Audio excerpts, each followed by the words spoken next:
নদীর পানি কেবল রাজনীতি নয়, এটি কূটনীতি এবং অর্থনীতিও। এ কথা জানিয়ে পানি সম্পদ উপদেষ্টা সৈয়দা রিজওয়ানা হাসান বলেছেন, ভারতের সাথে আগের সরকারের কোনো নিষ্ক্রিয়তা থেকে থাকলেও সেই দিন শেষ হয়ে গেছে। অন্তর্বর্তী সরকার দেশের স্বার্থে সোচ্চার, নতজানু নীতির দিন শেষ। সকালে বন্যায় ক্ষতিগ্রস্ত ফেনীর পরশুরামের মির্জানগরের কালিকাপুর বল্লারমুখ বাঁধ দেখতে এসে এসব কথা বলেন তিনি।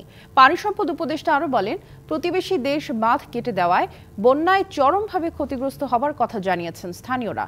দর কষাকষি করে চুক্তি অনুকূলে থাকলে তা স্বাক্ষর করা হবে। অন্য দেশ কি পদক্ষেপ নিল তা দেখার বিষয় নয়।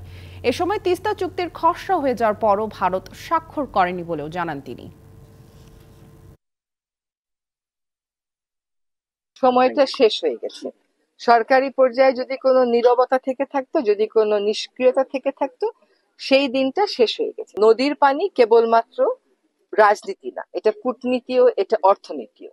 কাজে আমরা আমাদের মানুষের কথা, আমাদের মানুষের দুর্ভোগ, আমাদের মানুষের প্রত্যাশা, তাদের চাহিদা অনুযায়ী জানি উজানের দেশগুলোর সাথে কথা বলতে পারি,